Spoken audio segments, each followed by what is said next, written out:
కన్నడ నటుడు దర్శన్ కేసులో నమ్మలేని నిజాలు. రేణుకా స్వామి మర్డర్కు డీల్ ఎంతో తెలుసా?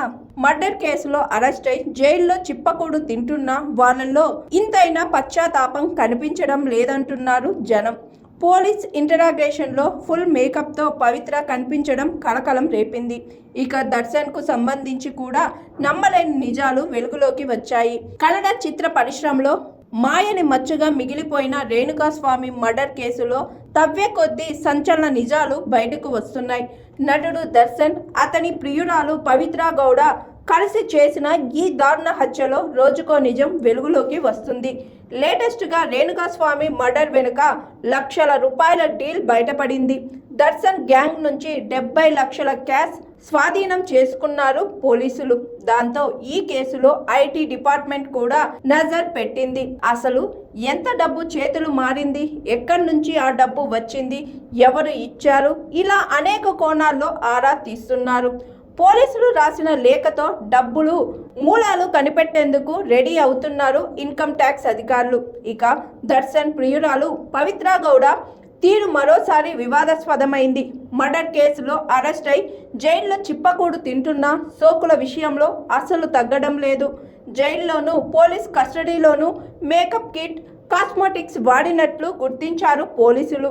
కస్టడీ ఇంటరాగేషన్ టైంలో పవిత్ర గౌడ మేకప్ వేసుకుంటున్న దృశ్యాలు సోషల్ మీడియాలో వైరల్గా మారాయి. అంతేకాదు, దాంతో నిర్లక్ష్యంగా వహించిన మహిళా ఎస్ఐకి నోటీసులు ఇచ్చారు ఉన్నతాధికారులు. మరోవైపు రేణుకా స్వామి మెసేజ్లను రీట్రీవ్ చేసేందుకు ప్రయత్నిస్తున్నారు పోలీసులు. ఈ కేసులో రేణుకా స్వామి చాటింగే కీలకం కావడంతో ఇన్ఫర్మేషన్ను రీట్రీవ్ చేయాలంటూ ఇప్పటికే ఇన్స్టాగ్రామ్కి లేఖ రాశారు. రేణుకా స్వామి మొబైల్ను నిందితులు ధ్వంసం చేయడంతో అతడు వాడిన మొబైల్ నెంబర్ డూప్లికేట్ సిమ్ ద్వారా డేటా రీట్రీవ్కు ట్రై చేస్తున్నారు. ఇన్స్టాగ్రామ్ ఐడి నుంచే పవిత్ర గౌడకు మెసేజ్లు పంపాడు రేణుకా స్వామి. దాంతో ఆ చాట్ మొత్తాన్ని తిరిగి సంపాదించేందుకు ప్రయత్నిస్తున్నారు పోలీసులు. రేణుకా స్వామి మర్డర్ కేసులో ఇప్పటి వరకు 17 మంది అరెస్ట్ అయ్యారు. వీళ్ళల్లో 4 నిందితుల్ని అగ్రహార కేంద్ర కారాగారం నుంచి తమకూరు జైలుకు తరలించారు.